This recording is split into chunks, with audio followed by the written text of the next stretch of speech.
ฮันนี่โคช็อกโกแลตบงบกมากรองวีแกนเป้ทำได้ดีมากๆแล้วบักเก็ตอร่อยมากวีแกนครัวซองไม่แพ้คลาสสิกครัวซองซาวโดปอกาเชียนุ่มนิ่มไปหมดแล้วครัวซองพับเพสทรีไม่จำเป็นต้องทาไข่ตานะมันทำให้คาราเมลไลซ์เซนต์ออเนอร์ชูกูเดนฟรีด้วยโห texture ดีมากดูชเดลชทูเฟลช็อกโกแลตลาวาอร่อยสุดๆ black currant มัชเมลโล่นุ่ม carrot cake ช็อกโกแลตเจลาโต้ฟรุตซอเบต์อร่อยมากๆราสเบอร์รี่ครีมโคโคนัทครีมราสเบอร์รี่มิลเลอร์เกรสเปรี้ยวอมหวานตัดมันทีเด็ดวีแกนไวท์ช็อกโกแลตเบอร์ชทรีลูลานุ่มเทคนิคใช้สกิลยากเรื่อยๆนะ30 practical plant based patisserie ที่เลอกองเบอร์ลอนดอนนะคะคุ้มไหมดีไหมที่จะเรียนสวัสดีค่ะทุกคนเป้นะคะเชฟเป้ณัฐฐาโปดกนะคะแล้วก็คลิปนี้นะคะก็เป็นคลิปที่เกี่ยวกับการรีวิวแสดงความคิดเห็นนะคะความคิดเห็นนี้จะเป็นความคิดเห็นส่วนตัวของเป้นะคะที่เป้ได้ไปเรียนที่สถาบันสอนทำอาหารเลอกองเบอร์นะคะสถาบันสอนทำอาหารเนี่ยก็คือมีชื่อเสียงไปทั่วโลกนะเป็นสถาบันของฝรั่งเศสนะคะแล้วก็มีที่ไทยด้วยนะคะที่ไทยจะอยู่ที่เซ็นทรัลเวิลด์นะสิ่งที่เป้ตัดสินใจมาเรียนเนี่ยค่ะอันนี้จะเป็นขอเล่าให้ฟังคร่าวๆก่อนนะคะว่าเป้เนี่ยเคยเรียนทำอาหารที่เลอกองเบลอมาก่อนนะคะแล้วก็สิ่งที่เรียนมาเป็นอาหารคาวแล้วตอนนั้นที่เรียนก็คือเรียนตั้งแต่สมัยที่เลอกองเบลอยังอยู่ที่สีลมค่ะก็คือยังไม่ได้ย้ายไปที่เซ็นทรัลเวิลด์นะแล้วก็ชอบระบบโรงเรียนมากๆเลยค่ะคิดว่าเขาเป็นระบบที่ค่อนข้างมีมาตรฐานแล้วก็ประทับใจอะค่ะตั้งแต่ตอนนั้นที่20กว่าๆค่ะก็คือตอนเรียนจบปริญญาตรีก็คือไปเรียนต่อด้านทำอาหารที่เลอกองเบลอดุสิตที่ประเทศไทยเลยนะแล้วก็ชอบในเรื่องนี้แล้วก็เดินสายเป็นเชฟถึงปัจจุบันแล้วก็เหตุผลที่เลือกที่จะเรียนตอนนี้ค่ะหลังจากที่เราได้เป็นวีแกนมาสักระยะหนึ่งแล้วค่ะก็เลยคิดว่าขนมเนี่ยเป็นด้านที่เราไม่เคยศึกษาอย่างลึกซึ้งแล้วก็เป้มีความรู้เรื่องการทำขนมจากตอนช่วงที่เป้ไปเรียนปริญญาโทที่อังกฤษอะค่ะก็คือเป้เข้าไปทำงานที่โรงแรม Hyatt Regency แล้วก็เข้าไปทำที่ครัวขนมแล้วก็รู้สึกว่าชอบแบบ learning by doing อะมันก็ได้แหละค่ะก็ถามว่าทำขนมได้ไหมได้แต่ว่าที่มาเรียนหลักๆก็คืออยากเพิ่มความ confirmation ให้กับตัวเองแล้วก็เพิ่มความมั่นใจในการทำขนมในด้านของ vegan plant based ให้มากขึ้นค่ะเพื่อที่จะได้ถ่ายทอดแล้วก็แชร์ให้กับทุกคนและนี่ก็คือโกเป้ก็อยากรังสรรค์เมนูที่เป็นด้านขนมเข้าไปบ้างเพราะว่าเป้มีความเชื่อลึกๆว่าถ้าสมมติว่าเราอยากที่จะเชิญชวนให้ใครมาทานอาหารวีแกนน่ะขนมเป็นอีกออปชันหนึ่งที่ง่ายมากๆเลยค่ะก็เลยอยากต่อยอดในเรื่องนี้ก็อย่างนั้นก็เหมือนมา refresh ด้วยมาหาประสบการณ์เพิ่มนะคะและการที่เรามาที่ต่างเมืองเนี่ยมันก็ทำให้เราได้เปิดประสบการณ์ใหม่ๆอีกอย่างหนึ่งลอนดอนเป็นเมืองของอาหารเลยค่ะแล้วก็เป็นเมืองที่มีอาหารวีแกนเยอะมากเป้ก็อยากที่จะเอาตรงนี้มาเป็นช่วงเวลา take a break เนาะแล้วก็เหมือนหยุดในสิ่งที่เราคิดเรารู้ทุกอย่างแล้วก็มาเรียนรู้อะไรใหม่ๆมาดูบ้านเมืองเขาบ้างแล้วก็มาดูว่าเราสามารถปรับใช้ยังไงกับตัวเราได้บ้างแล้วก็นอกเหนือจากนั้นนะคะด้วยเหตุผลที่เราเลือกที่จะมาที่นี่แล้วค่ะก็คืออย่างที่แน่นอนคือการที่เราเอาตัวเองออกมาบางทีนะคะเรายืนอยู่ที่จุดๆเดิมว่าเราไม่เห็นว่าเรากำลังทำอะไรอยู่นะการที่เราถอยมาสเต็ปหนึ่งมันอาจจะทำให้เรามองเห็นอะไรที่ชัดเจนขึ้นก็ได้ว่าแบบตลอดเวลาที่อยู่ที่ไทยค่ะเป้ก็จะโฟกัสกับการทำงานคอนซัลท์หรือว่าสอนหรืออะไรประมาณนี้นะซึ่งจริงๆก็ไม่ได้ให้เวลากับตัวเองมากเลยว่าจริงๆตัวเองควรจะต้องมีความรู้เพิ่มขึ้นจะต้องรีวอร์ดตัวเองเพิ่มขึ้นว่าเราควรจะทำอะไรมากขึ้นหรือเปล่าอะไรอย่างเงี้ยค่ะก็จริงๆอันนี้เป็นโอกาสที่ดีมากๆเลยเหมือนเป็น3เดือนที่กลับมาอยู่กับตัวเองอีกครั้งนะคะก็คือมาคนเดียวอยู่คนเดียวแล้วก็เช่าบ้านอยู่ที่ลอนดอนนี้แล้วก็ดีค่ะแฮปปี้นะคะถ้าเดี๋ยวคลิปนี้ค่ะก็จะเป็นคลิปที่เป้มาเล่าให้ฟังนะคะสำหรับใครก็แล้วแต่นะคะที่สนใจนะคะอยากจะเรียนต่อในเรื่องของ pastry หรือว่า plant based patisserie นะคะว่าจริงๆแล้วมันเป็นยังไงนะคุ้มไหมดีไหมที่จะเรียนหรือว่าใครที่สนใจการเรียนกับสถาบันสอนทำอาหารเลอกองเบลอนะคะขอบอกไว้ก่อนแล้วนะคะว่าทั้งหมดเป็นความคิดเห็นส่วนตัวเบสจากประสบการณ์ของเป้ที่เป้ได้รับจากการที่ไปเรียนโดยตรงนะคะแล้วก็คลิปนี้ก็จะมีการแชร์ประสบการณ์ของเพื่อนๆที่อยู่ในทีมที่เรียนด้วยกันด้วยนะคะทุกวันไปเรียนนะคะค่อนข้างที่จะง่าย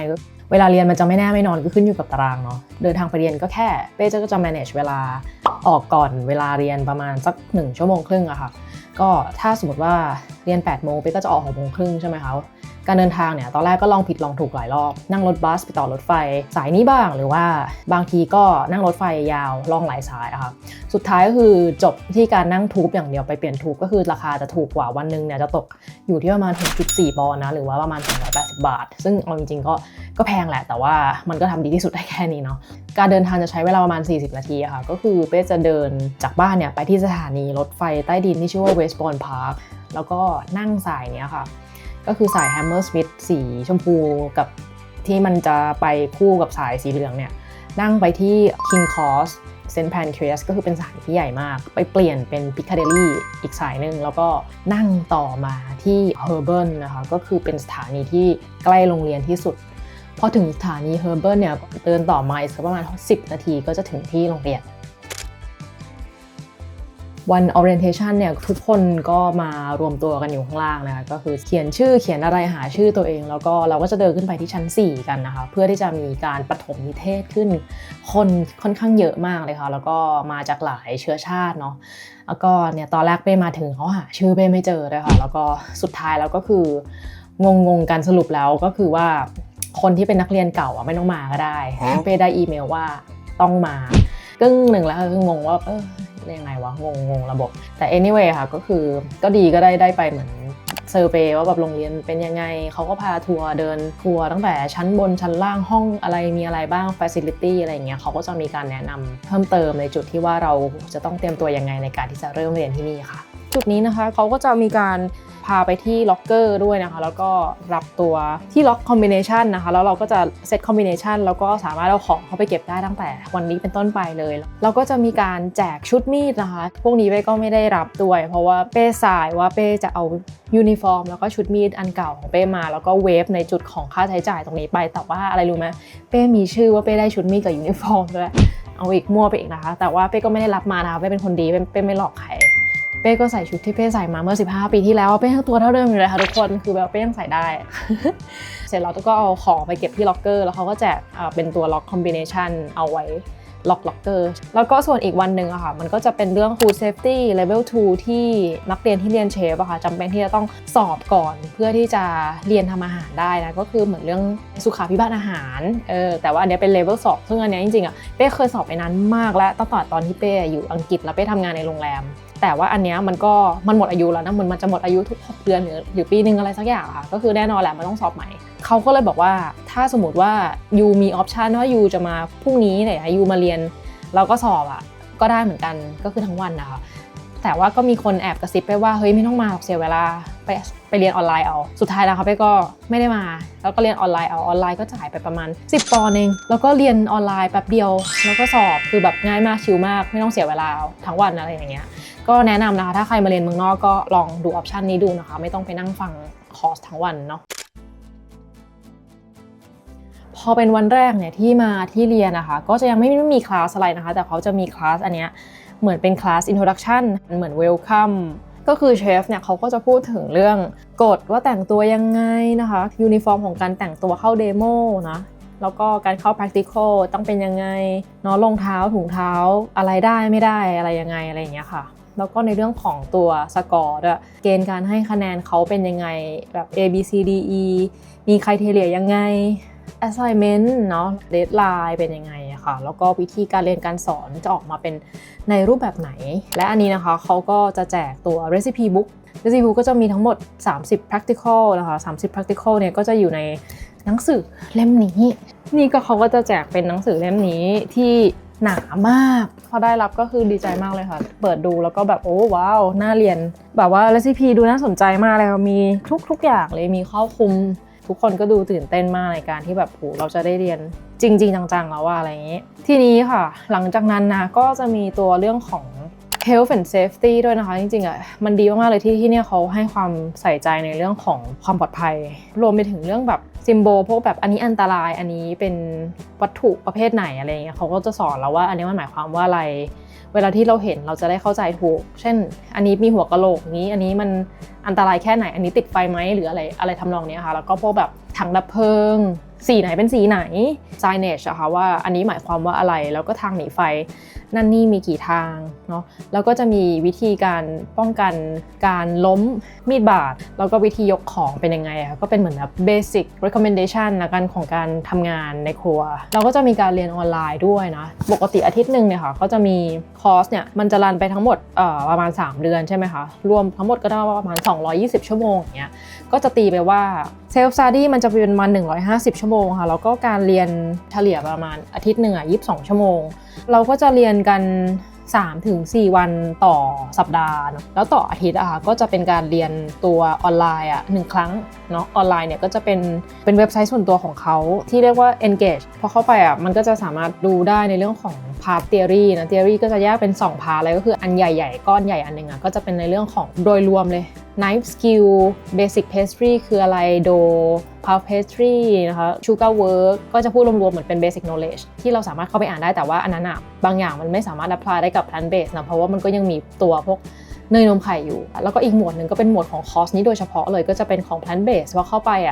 คือ resource มันไม่ได้เยอะเหมือนอันนั้นก็คือเข้าใจว่ามันเพิ่งเกิดขึ้นแหละมันก็มีให้อ่านบ้างแต่น้อยมากแล้วก็ไอ้พวกนี้ก็ดาวน์โหลดไม่ได้ค่ะเป็นจุดที่เราต้องเข้าไปอ่านอย่างเดียวแล้วเราก็คงต้องจดช็อตโน้ตออกมาเองอะไรประมาณนี้ค่ะแล้วก็นอกจากนั้นเราก็สามารถที่จะเข้าไปดูเกรดของตัวเองได้ในนี้ทุกครั้งที่เราทำ practical test เราก็สามารถที่จะไปดูย้อนหลังได้ว่าสกอร์เราเป็นยังไงกี่เปอร์เซ็นต์แล้วก็ตอนจบคอร์สที่เราต้อง submit assignment เราก็สามารถเข้ามา submit ได้ในนี้สำหรับ assignment ที่เป็น writing assignment 2 ตัวเนาะแล้วนักเรียนก็จะได้อีเมลส่วนตัวของตัวเองตาม student ID เพื่อที่จะเช็คข้อมูลข่าวสารหรือว่าเอาไว้สื่อสารกับคนที่เป็นเมนเตอร์แล้วก็เมนเตอร์ของกลุ่มเป้ก็คือเป็นเชฟแมทธิวเวลาที่มีอะไรค่ะเขาก็จะส่งอีเมลมา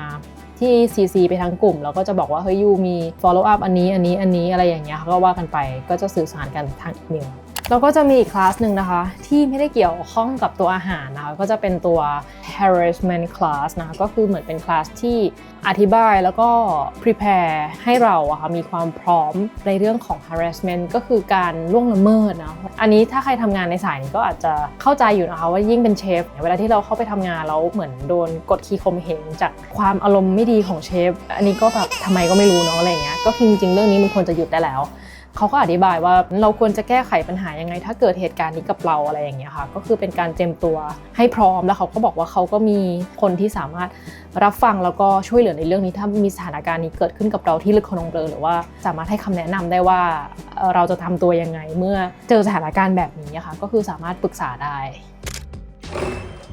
วันหนึ่งนะคะทำอะไรบ้างคือเริ่มเลยค่ะจากการที่พอไปถึงโรงเรียนเป้ก็จะเข้าไปที่ล็อกเกอร์เปลี่ยนยูนิฟอร์มล็อกเกอร์เนี่ยจะบอกกันว่ามันแคบมากเลยนะเป้ก็จะเอาสิ่งที่เป้ซื้อมาเพิ่มก็จะเป็นกล่องพลาสติกเพื่อที่จะใส่อุปกรณ์ที่ใส่ในกระเป๋าชุดมีดไม่พอนะแล้วก็เอาชุดมีดเนี่ยวางทับบนกล่องนี้เพื่อให้มันเพิ่มพื้นที่ในตู้ล็อกเกอร์ค่ะแล้วก็เอาไม้แขวนเสื้อมาอันหนึ่งเนี่ยจะมีแค่นี้เลยที่นอกนั้นก็คือจะไม่มีอะไรที่เข้าไปอีกแล้วมันเข้าไม่ได้แล้วค่ะเปลี่ยนเป็นชุดเชฟออกมาเป้ก็จะแต่งตัวให้ครบองค์เลยค่ะแบบว่าถึงแม้ว่าจะเป็นเดโมอย่างเดียวแล้วก็เตรียมชุดมีดของ practical ไปเลยเพราะว่าเวลาที่มันมีคนเข้ามาในล็อกเกอร์พร้อมกันมันเบียดกันยิ่งกว่าแบบขึ้นรถเมล์73 กอยคือมันขยับไม่ได้เลยค่ะแบบเราจะอึดจะหยิบอะไรเงี้ยเดี๋ยวก็ชนคนล่างข้างบนซอรี่กันไปซอรี่กันมานะคะก็เลยตัดปัญหาในการที่เอาทุกอย่างออกไป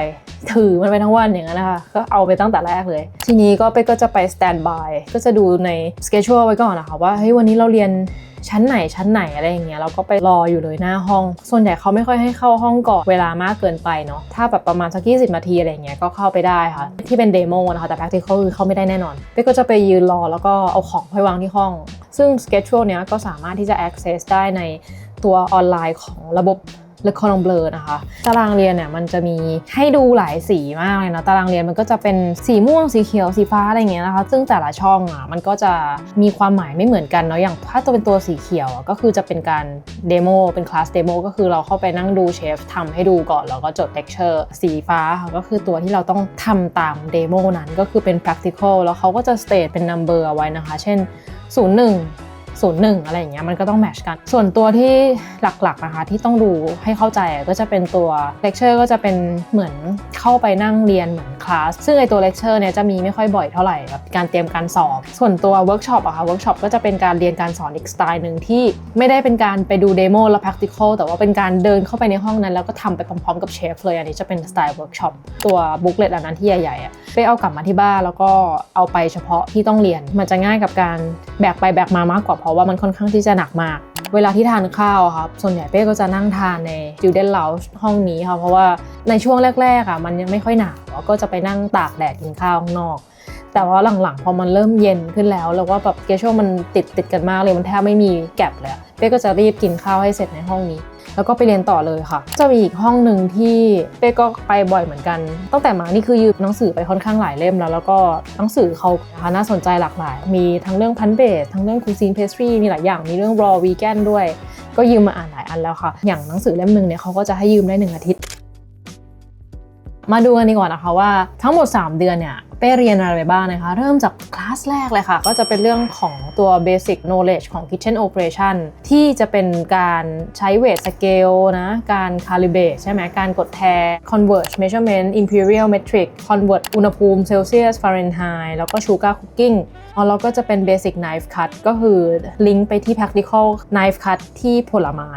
ในรูปแบบที่หลากหลายใช้มีดในหลายๆแบบก็เพื่อเป็นการปู basic เรื่อง knife skill ในคลาสแรกค่ะค่อนข้าง open ค่ะในจุดที่ว่าเราจะตัดออกมาเป็นแบบไหนก็ได้แต่ว่าเขาก็จะโชว์ว่าเขาทำประมาณนี้แล้วก็มีการ submit ทุกครั้งในการเรียนเนี่ยใครเสร็จก่อนก็คือพอถึงเวลาส่งแล้วเราก็ไปส่งแล้วเขาก็จะคอมเมนต์เป็นรายคนเลยว่า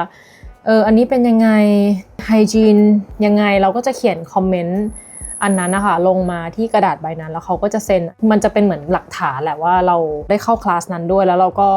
เรียนกับเชฟคนไหนแล้วก็มันก็เป็นฟีดแบ็กให้ตัวเราเผื่อเรากลับมาดูในอนาคตว่าเราเคยทำไว้เป็นยังไงบ้างอะไรประมาณนี้ค่ะคลาสที่2จะเป็นเรื่อง alternative milk cream custard product นะคะในตัวห้องเดโมเนี่ยเขาก็จะโชว์เรื่องการทำ plant based milk นะ nut milk ค่ะ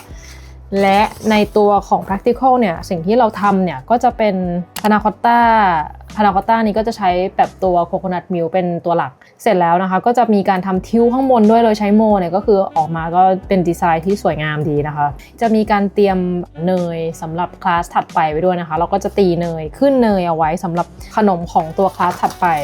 ทีนี้ค่ะพอคลาสที่3นะคะก็จะเป็นในเรื่องของ nut based product oil fat เนาะก็คืออันนี้เราทำ classical biscuit ที่ชื่อว่า sabe hollandaise แล้วก็ sabe à la poche นะคะก็คือเป็นบิสกิตของฝรั่งเศสแหละที่เขาเอาไว้ทาน hollandaise นะคะก็จะเป็นสไตล์เหมือนบิสกิตที่มันจะเป็นหมักลุกอะค่ะก็คือมันจะเป็นเลเยอร์ระหว่างช็อกโกแลตบิสกิตกับตัววานิลลาบิสกิตเอามาเรียงสลับกันให้มันเหมือนตารางหมักลุกอะค่ะอันนี้เขาเรียกว่า sabe hollandaiseแล้วก็อีกตัวหนึ่งก็จะเป็นบิสกิตที่ใช้แป้งสปริตฟลาวเวอร์กับตัวคอร์นฟลาวเวอร์นะคะในการทำตัวบิสกิตนี้ขึ้นมาเนี่ยเราก็จะใช้มาการีนที่เราตีขึ้นไว้เมื่อวานเนี่ยในการทำของทั้ง2ตัวเลยนะแล้วก็ออกมาก็ค่อนข้างที่อร่อยใช้ได้เลยค่ะแล้วก็จะมีการดิปในช็อกโกแลตแล้วก็แต่งด้วยตัว orange strip ทีนี้คลาสที่4นะคะก็จะเป็นเรื่อง fruit and berry นะคะ key learning point ก็คือการทำผลไม้ในหลายๆรูปแบบคลาสเนี้ยค่ะก็จะเรียนทุกอย่างของการทำผลไม้อะค่ะไม่ว่าจะเป็นในเรื่องของการโพชเนาะพิเร่คูลีใช้แวคคูมซีลดีไฮเดรตนะแล้วก็โรสต์ชิปแคนดี้ก็คือทำทุกอย่างในคลาสนี้แล้วก็จะออกมาในรูปแบบของโคโคนัททาปิโอก้าเหมือนเป็นสาคูมะพร้าวคลาสเนี้ยจะเป็นสไตล์เวิร์กช็อปคลาสแรกนะก็คือเราจะยืนทำไปพร้อมๆกับเชฟเลยก็คือเชฟเขาก็จะโชว์ปุ๊บแล้วก็ยืนฟังแป๊บนึงเสร็จแล้วเขาก็บอกให้เรากระจายตัวกันไปทำนะคะแล้วก็เหมือนจะกลับไปกลับมาอย่างนี้ทางคลาสเลยก็คือจะใช้เวลา6 ชั่วโมงนะแต่ว่าจะมีเบรกอยู่ตรงครึ่งตรงกลางด้วยคือแล้วแต่ความเหมาะสมว่าต้องใช้เบรกตอนไหนเช่นเรารอให้อันนี้มันเซตตัวอยู่แล้วเราไปเบรกก่อนแล้วก็กลับมาหรืออะไรประมาณนี้ค่ะถัดไปนะคะเป็นคลาสที่5 6 7จะเป็นเรื่องขนมปังล้วนๆเลยอันแรกเนี่ยค่ะก็จะเป็นขนมปังหวานนะก็จะเป็น type of sweet bread ผักขม spinach bunก็จะใช้ตัวสปีนัชใส่เข้าไปซึ่งก็จะไปใช้เป็นผงนะคะโคโคนัทสวีทเบรดเนี่ยเราก็จะใช้น้ำมันมะพร้าวแต่งหน้าด้วยมะพร้าวอบแห้งข้างบนนะก็อร่อยทั้งคู่เลยแต่ว่าสปีนัชบันนะมันจะมีความกลิ่นหื่นๆนิดนึงตามสไตล์แบบผักเวลาที่มันไปโดนความร้อนเยอะๆมันจะเป็นกลิ่นนี้แต่ว่าถ้าถามว่าชอบไหมก็ชอบนะก็อร่อยดีและก็ตัวถัดไปค่ะก็จะเป็นบิสคอตติก็เป็นบิสกิตประเภทหนึ่งแหละที่น่าจะเป็นของอิตาลีเนาะที่เขาจะใช้เหมือนโรลด้วยกับผลไม้แล้วก็ซีซันนิ่งตัวสไปซ์เยอะๆค่ะใส่ผลไม้อบแห้งเข้าไปแล้วก็ตัดเป็นชิ้นยาวๆแล้วก็อบให้กรอบอีกอันนึงก็เป็นบิสกิตสไตล์นึงไปแล้วเราก็ได้ทำตัว high fat lamination block เอาไว้ด้วยนะคะตัวนี้มันต่างจากไอตัวเนยตอนแรกที่ทำไปเพราะว่ามันมี percentage ของแฟตที่สูงกว่าซึ่งอันนี้ค่ะมันจะถูกเอาไปใช้ในเรื่องของ puff pastry ในอนาคตแล้วก็ขนมปัง classical bread อย่าง charcoal bicolor bread ก็คือขนมปังเปียเป้ก็เคยทำเมื่อก่อนที่มันยังมีไข่เนาะ อันนี้ก็คือไม่มีอร่อยมากเลยดีมากๆนุ่มนิ่มไปหมดเลยค่ะอร่อยดีชอบก็จะมีซาวโดนี้ก็จะใช้ยีสต์เนาะแล้วก็สตาร์เตอร์เราก็จะใช้ของที่เชฟเขาเตรียมไว้อยู่แล้วอะค่ะก็เป็นซาวโดคราวใช่ไหมคะแล้วก็จะมีกรูซองเนี่ยแหละที่จริงๆเราต้องใช้ตัว vegan high fat lamination block แต่ว่าสุดท้ายเราก็ไปใช้เนยที่ซื้อเข้ามานะคะมี traditional bucket อันนี้ก็หมักนานเลยค่ะ48ชั่วโมงอัพเพราะว่าเหมือนทำไว้แล้วมันมีวันหยุดวันหนึ่งแล้วมันก็กลับมาทำอีกวันหนึ่งแล้วคือขนมปังมันออกมาแบบโห texture ดีมากแบบมีรูพุนแล้วก็ moist เหนียวคือเรียกว่า bucket ที่นี่คือเลิศดีมากๆนะเราก็จะมีขนมปังอีกประเภทหนึ่งอะค่ะก็คือตัว gluten free bread ด้วยนะคะก็จะเป็น buckwheat loaf จะใช้เป็นแป้ง buckwheat ในการทำขนมปัง gluten free ตัวเดียวที่ได้ทำที่นี่นะคะก็จะมีความล้วนสาบแต่ว่าก็โอเคอยู่ก็กินได้เหมือนกินยังลบแต่ว่าอร่อยดีแล้วก็จะมีขนมปังก็จะมีพวกฟอกาเชียก็อร่อยมากๆเหมือนกันเราก็จะมีการเตรียมตัวบริออชเนี่ยหมักเอาไว้วันหนึ่งแล้วอีกวันหนึ่งเนี่ยค่ะเราก็จะมาทำเป็นฮอตครอสบันแล้วก็ถัดไปนะคะคลาสที่8ก็จะเป็นเวโนเซอรี่เนี่ยก็จะเป็นกลุ่มขนมอบที่ใช้วิธีการอบคล้ายขนมปังนะคะแต่ใช้แป้งที่อุดมด้วยส่วนผสมของเนยเขาเรียกว่าลามิเนตนะคะไม่ก็จะเป็นพวกสไตล์ครัวซองบิออชเดนิชนะคะซึ่งชื่อนี้เนี่ยมาจากเวียนนาของประเทศออสเตรียนะคะก็คือส่วนใหญ่เนี่ยเขาก็จะใช้แบบเนยไข่นมน้ำตาลนะคะซึ่งอันนี้เราเป็นแพนเบสอันนี้ก็เป็นคลาสที่เป็น look forward เหมือนกันนะว่ามันจะออกมาเป็นยังไงนะคะกับตัววีแกนครัวซองซึ่งพอทำออกมาแล้วอันนี้เป็นบอกเลยว่าเป็นครั้งที่2ที่ทำครัวซองในชีวิตเพราะครั้งแรกที่ทำอ่ะตอนที่เรียนเลอกอนงเบลอมันได้ทำครั้งหนึ่งไม่นะแบบมันไปอยู่ในครูซีนได้ไงไม่รู้สึกว่าครั้งนี้ไปทำได้ดีมากๆแล้วไปก็อิมเพรสกับตัววีแกนครัวซองที่ออกมามากๆแล้วมันก็ดูมันอร่อยมากเลยค่ะมันสวยไม่พอนะมันดีอะความสวยงามของเลเยอร์ข้างในโครงอากาศหรือว่าเลเยอร์ชั้นที่เวลาที่ตัดออกมาแล้วเราเห็นว่ามันแบบมีความสวยงามอะไรอย่างเงี้ยมันต้องใช้สกิลในการทำแหละมันต้องใช้ระยะเวลาฝึกฝนไปเรื่อยๆแล้วไปคิดว่ามันสามารถทำได้นะคะวีแกนครัวซองไม่แพ้คลาสสิกครัวซองจริงๆค่ะแล้วก็สามารถที่จะต่อยอดได้น่าสนใจมากๆตัวนี้อันต่อไปนะคะเป็นคลาสมาการองวีแกนนะคะอันนี้เป๊กก็เคย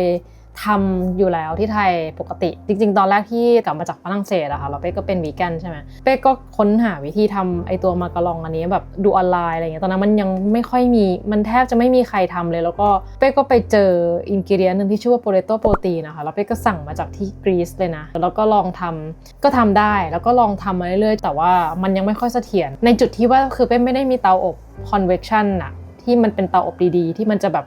มีขาขึ้นสวยอะไรเงี้ยคือไม่ใช้เตาอบเหมือนเตาจีนนะคะก็เลยอันนั้นก็อาจจะเป็นจุดหนึ่งที่ยังทำออกมาได้ไม่ได้สวยมากนักแต่ว่าอันนี้ก็คือมีโอกาสได้มาเรียนอีกรอบนึงแล้วก็สูตรที่เขาใช้ก็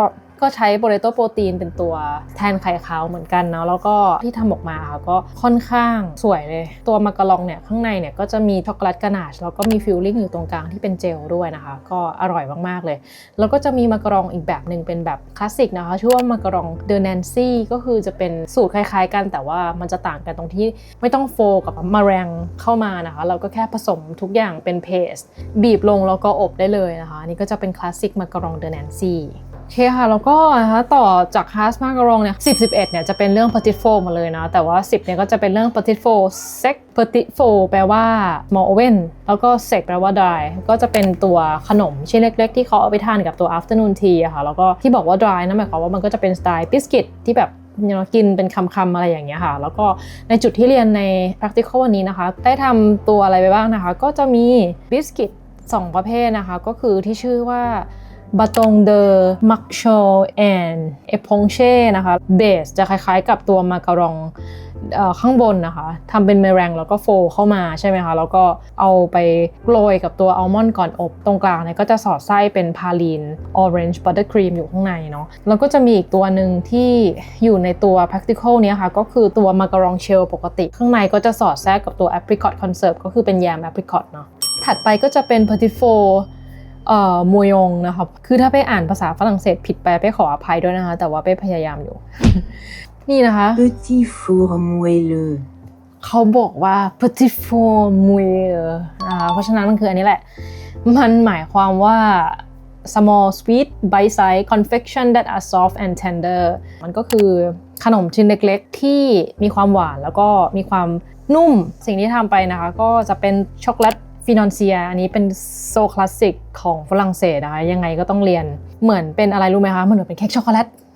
เป็นเค้กช็อกโกแลตทั่วไปเลยที่มีส่วนผสมของอัลมอนด์อยู่ข้างในด้วยเนาะแล้วก็จะเป็นตัวเลมอนแมนเดาริน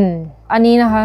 หอมมากเลยอันนี้ก็จะใช้เป็นรูปทรงตัวหอยแมนดารินคลาสสิกนะคะข้างในมันก็จะเป็นส่วนผสมของแป้งอันนี้มีโอกาสได้ใช้โพเอกไวท์ซับสติจูตด้วยเนี่ยค่ะเขาเอามาลองให้ทดลองใช้ในห้องก็คือจะเป็นยี่ห้อ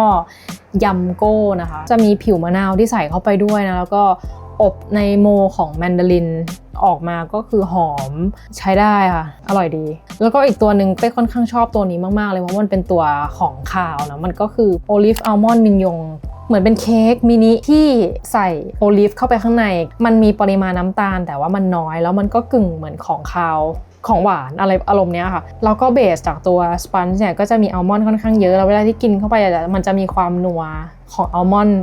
มากๆเลยแล้วก็ตัดกับตัวโอลิฟกินเข้าไปเลยมันก็จะมีความเค็มออกมานะเพราะสูตรเนี่ยก็ใช้โอลิฟออยล์ด้วยก็เรซิปีนี้ก็อร่อยดีทีนี้ถัดไปนะเป็นคลาสที่12เนี่ยก็จะเป็นเรื่อง confectionery นะคะหรือว่าจะเป็นเรื่องของหวานอารมณ์แบบลูกอมหรืออะไรประมาณนี้ค่ะอันนี้ก็เป็นอีกอันนึงที่เป้ชอบมากๆเลยเพราะเป้เป็นคนชอบกินเยลลี่แบบแฮมเบอร์เกอร์อะไรอย่างเงี้ยค่ะเยลลี่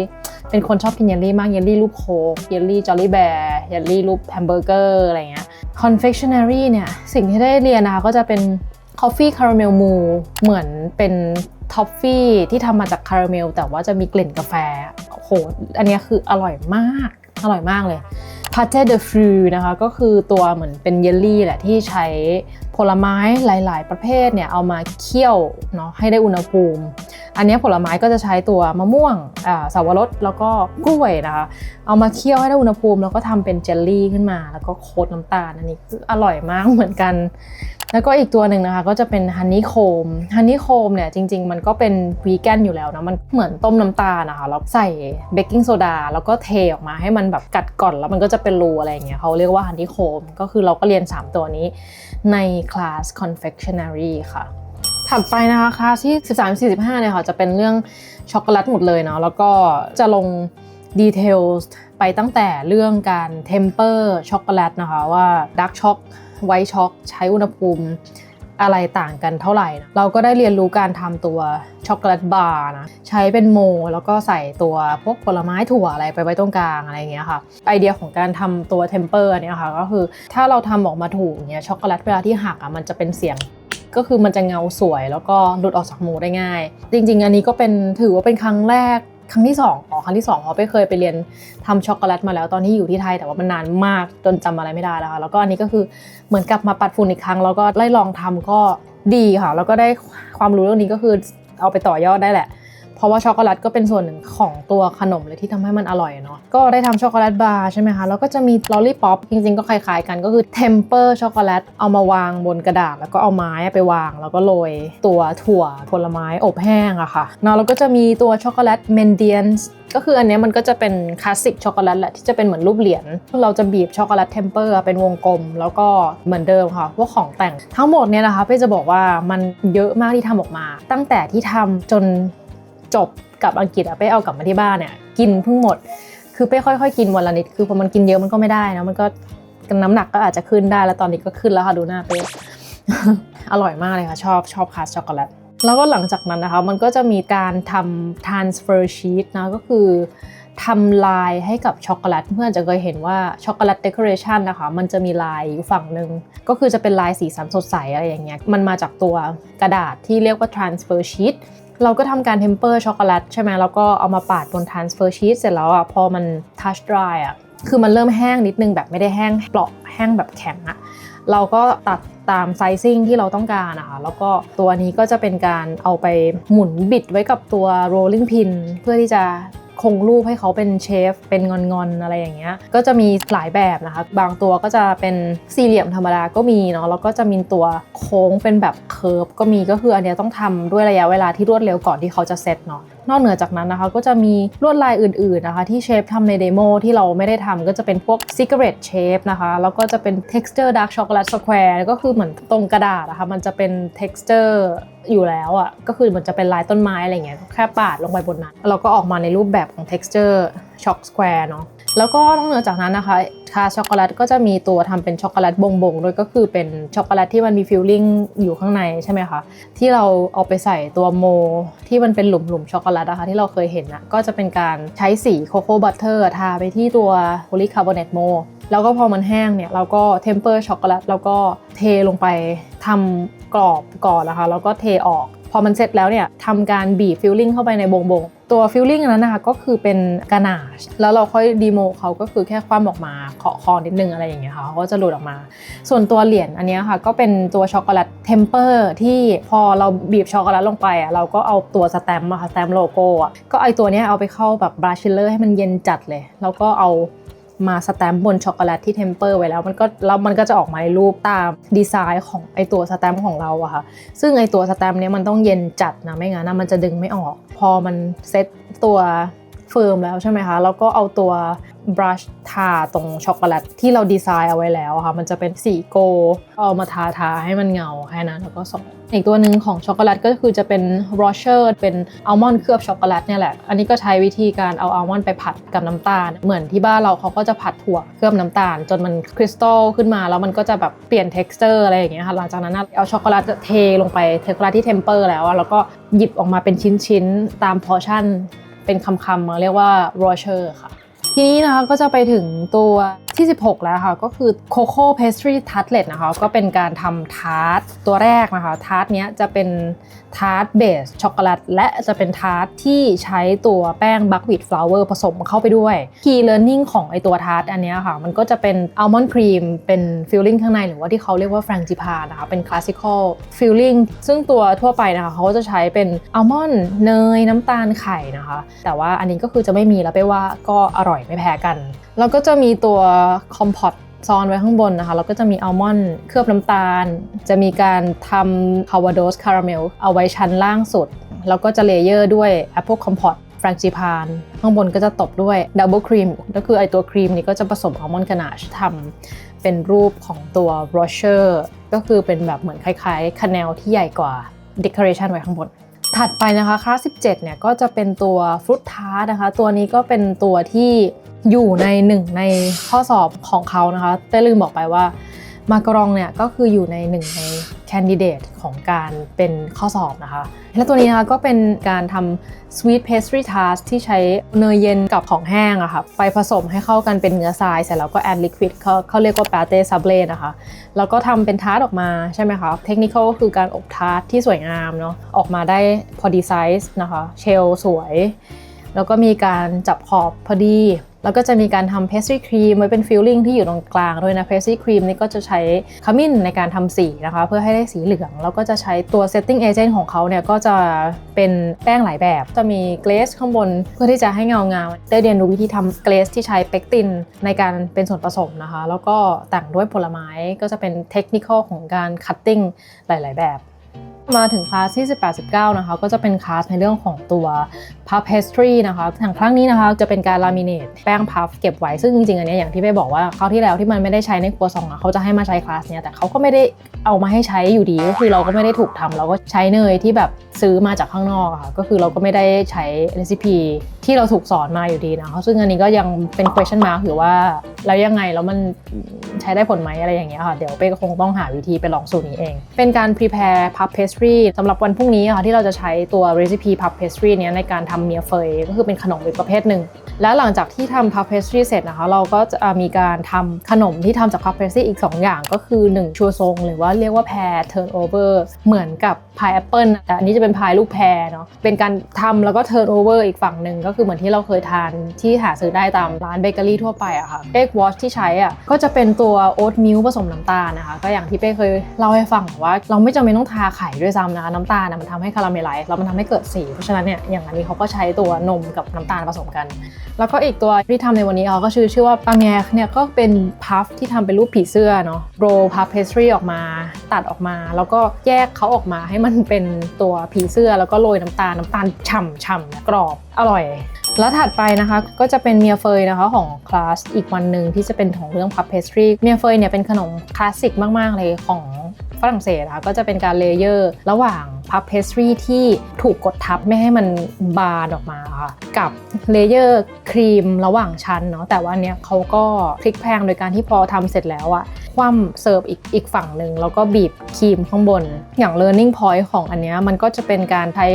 เทคนิคของการอบแป้งพัฟโดยการเอาถ่านมากดเพื่อไม่ให้มันขึ้นพอมันสุกในระดับหนึ่งแล้วอะไรเงี้ยเราก็ทำคาราเมลพาวเดอร์โดยก็คือเราทำคาราเมลก่อนแหละแล้วเราก็เอาไปปั่นให้มันเป็นผงแล้วเราก็เอาผงเนี้ยมาโรยบนตัวแป้งพัฟแล้วเอาไปอบออกมามันก็ออกมาเป็นสีที่ค่อนข้างสวยมากๆเลยแล้วก็ไอตัวเนี้ยค่ะก็เสิร์ฟกับครีมที่เป็น orange chocolate ganache เนาะแล้วก็จะเป็นตัวอัลมอนด์พาลีนเข้ากันมากๆเลยตัวนี้อร่อยมากๆคลาสที่20แล้วค่ะคลาสนี้ค่ะก็จะเป็นอีกคลาสที่รอคอยนะคะก็คือกาโต้เซนต์ออเนอร์นะคะอาจจะ pronounce ผิดแต่ว่าจริงๆแล้วมันก็คือชูครีมนะคะที่เอาออกมาทำเป็นแบบเซนต์ออเนอร์สไตล์เซนต์ออเนอร์เนี่ยจะเป็นเค้กที่ใช้ชูครีมเลเยอร์และบีบครีมดิปโลแมตไว้ตรงกลางนะคะก็จะเป็นสไตล์คลาสสิคอลเฟรนช์และอันนี้ค่ะที่มันพิเศษเนี่ยก็คือว่าชูที่เรียนเนี่ยมันคือชูที่เป็นกลูเตนฟรีด้วยก็โอ้ว้าวออกมาแล้วอร่อยมากว่ะแต่เป้ก็ยังมีคอนเซิร์นอยู่ว่าบางอย่างมันหาที่ไทยไม่ได้อะก็คือต้องเอามาลองสูตรอีกทีว่ามันจะทำได้จริงไหมนะมันสามารถพลิกแล้วมันจะยังเวิร์กอยู่ไหมด้วยอะค่ะแป้งชูแพลนเบสเนี่ยคือเทคนิคในการทำอะมันค่อนข้างที่จะง่ายกว่าชูปกติมากเลยคือชูปกติอะมันจะต้องไปเหมือนคุกกิ้งในกระทะก่อนแล้วก็มาบีบแล้วก็มันก็มีอารมณ์ที่มันอาจจะแบบดิเฟลตมันอาจจะยั่วได้หรืออะไรอย่างเงี้ยแต่ว่าแพลนเบสมันไม่ต้องไปสนใจเรื่องนั้นเลยค่ะแล้วก็แบบสามารถที่จะทำแล้วเลอร์น้อยกว่าคิดว่ามันค่อนข้างดีแล้วก็ practical กับการทำขนมมากๆข้างในเนี่ยก็มีโพรงรูอากาศที่เหมือนกันนะคะแล้วก็รสชาติออกมาใช้ได้เลยแล้วก็ตัวกาโต้เซนต์ออเนอร์เนี่ยก็จะเป็นเลเยอร์ระหว่างตัวฐานเนี่ยก็จะเป็นช็อตคัทเพสทรีนะคะที่เราทำเป็นแบนๆเนาะเราไม่ได้ทำขึ้นมาเป็นแป้งทาร์ตเหมือนเดิม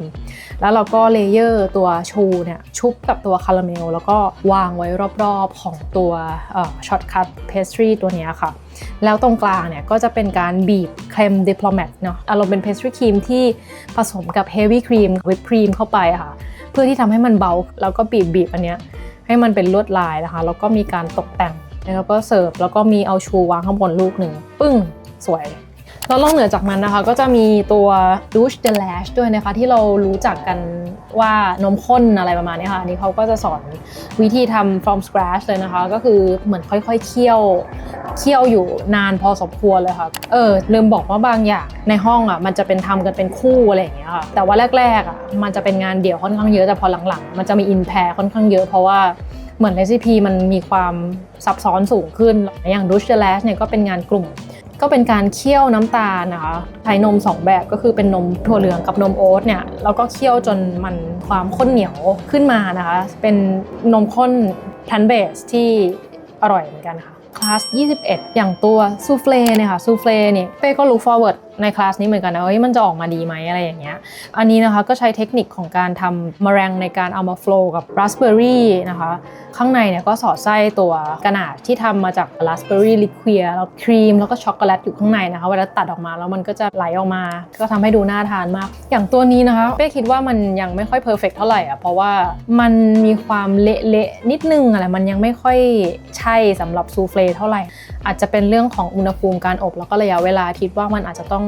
ปรับปรุงอะไรให้เพิ่มขึ้นกับตัวสูตรตัวนี้นิดนึงค่ะแล้วก็ตัวถัดไปนะคะก็จะเป็นช็อกโกแลตฟองดองหรือว่าที่เรารู้กันในนามของช็อกโกแลตลาวา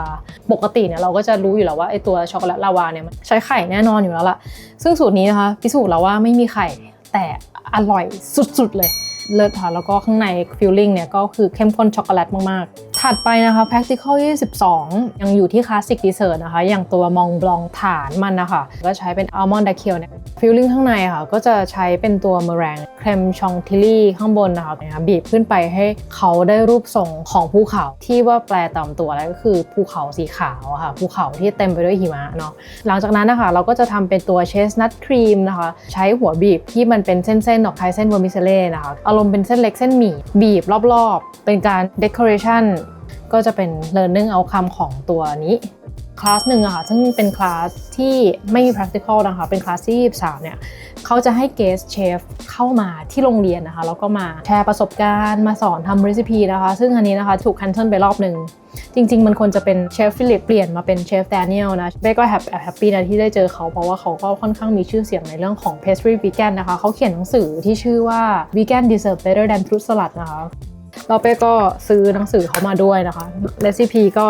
easy to follow นะเขาก็เป็น pastry chef มานานมากๆนะคะเราทำงานในโรงแรม5 ดาวมาค่อนข้างเยอะนะคะเขาก็จะ specialize ในเรื่องของการทำ free form dessert ก็คือพวก gluten free dessert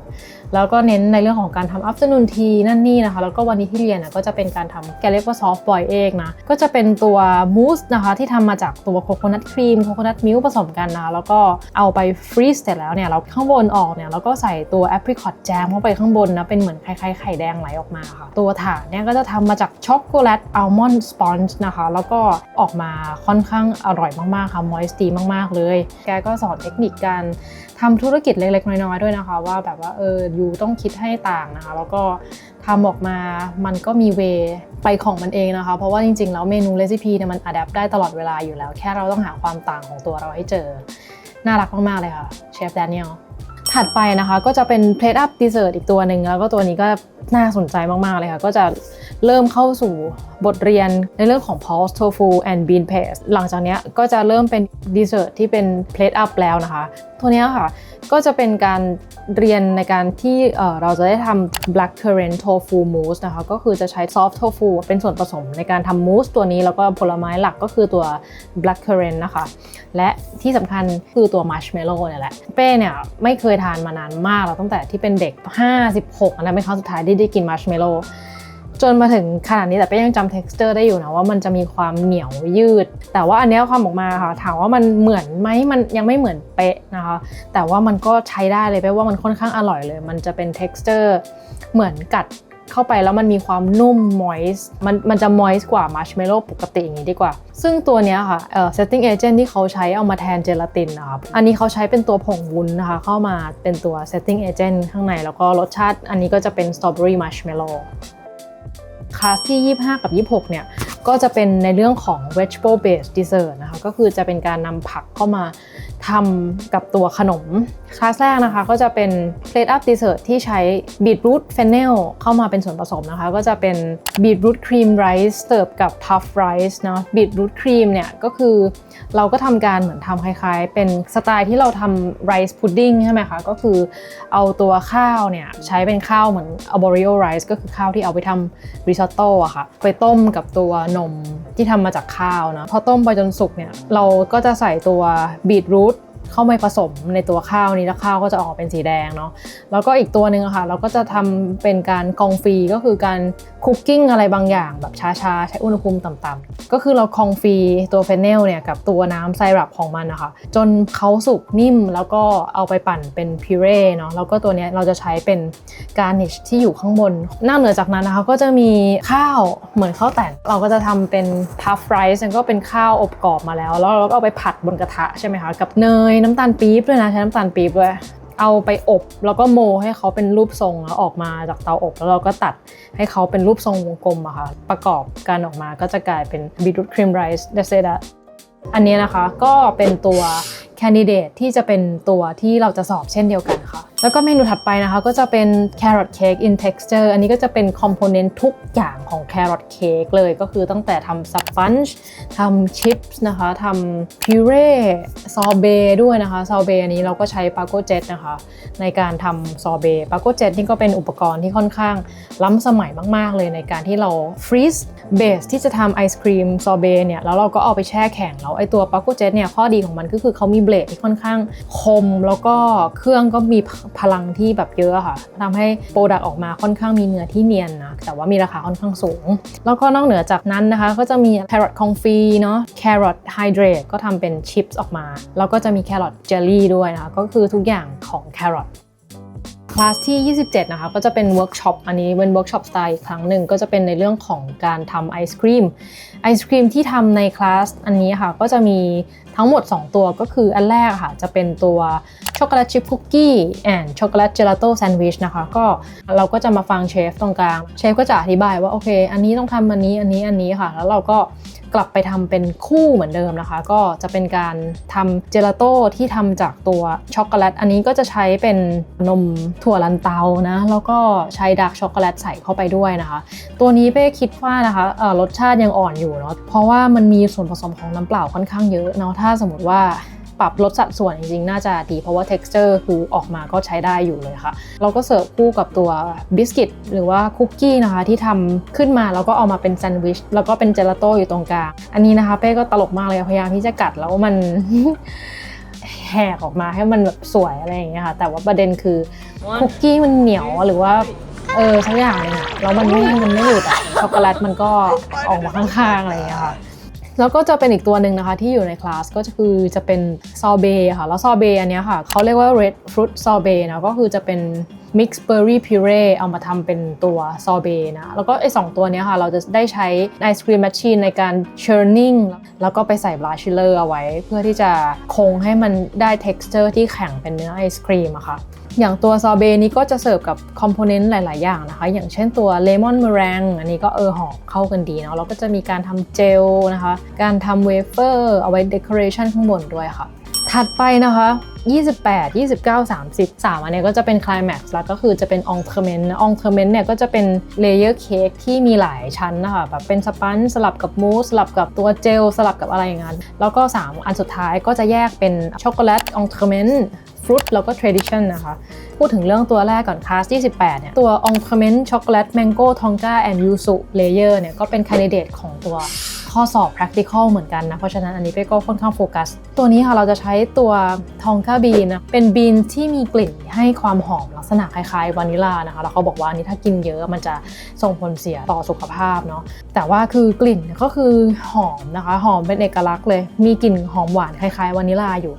แล้วก็ตัวนี้ค่ะก็จะเป็นการทำช็อกโกแลตสปันจ์ใช่ไหมคะที่ใช้ตัวทองก้าเนี่ยเซสแล้วก็ซีซันนิ่งเข้าไปไว้ข้างในด้วยนะแล้วก็เลเยอร์ค่ะก็จะเป็นแมงโก้ยูสุมูสสลับกับตัวช็อกโกแลตมูสข้างบนเนี่ยก็จะทำเป็นช็อกโกแลตเกรสเคลือบไปข้างบนด้วยนะคะอันนี้ที่เป้ทำมันไม่เงานะเพราะเป้ทำผิดพลาดไปนิดนึงค่ะเป้เอาไปเข้าบลัชชิลเลอร์เพราะว่าไอตัวเกรสชั้นบนสุดอะจริงๆพอมันเกรสเสร็จแล้วอะมันควรจะอยู่ในอุณหภูมิตู้เย็นธรรมดาแล้วมันไม่ควรเข้าบลัชชิลเลอร์อันนี้เป้พลาดไปนิดนึงนะคะอองเทอร์เมนต์ตัวถัดไปนะคะก็จะเป็น Oncomment Base จากตัวผลไม้นะตัวนี้เป้ชอบมากเลยชอบมากกว่าตัวเมื่อกี้ด้วยเพราะว่ามันโอ้โหรสชาติมันใช้ได้มากๆเลยค่ะมันอร่อยแบบเปรี้ยวอมหวานอะไรอย่างเงี้ยตัดกันได้ดีมากๆเลยสปันจ์ของมันเนี่ยใช้น้ำตาลทรายแดงในการทำสปันจ์แล้วมันก็จะหวานแบบไม่ได้หวานโดดอะแล้วสปันจ์ก็จะเป็นสีน้ำตาลเพราะว่ามันใช้น้ำตาลทรายแดงใช่ไหมก็คือแบบเป้ว่าอร่อยมากแล้วมันมีตัวอัลมอนด์ที่อยู่ในสปันจ์ด้วยแล้วก็เป็นการเลเยอร์ระหว่างราสเบอร์รี่ครีมโคโคนัทครีมข้างในด้วยนะคะแล้วก็จะเป็นตัวเกรสข้างบนก็จะเป็นราสเบอร์รี่เกรสแบบแนวมิเรอร์เกรสอะค่ะพอเวลาตัดกินด้วยกันแล้วแบบมันใช่เลยค่ะมันเปรี้ยวอมหวานตัดมันโคโคนัทข้างในคือเด็ดทีเด็ดมากๆทีนี้ข้างๆก็จะเห็นว่ามันจะเป็นช็อกโกแลตอันนี้ก็จะเป็นการทำวีแกนไวท์ช็อกโกแลตอันนี้ก็เป็นการเทมเปอร์ช็อกโกแลตอะแล้วก็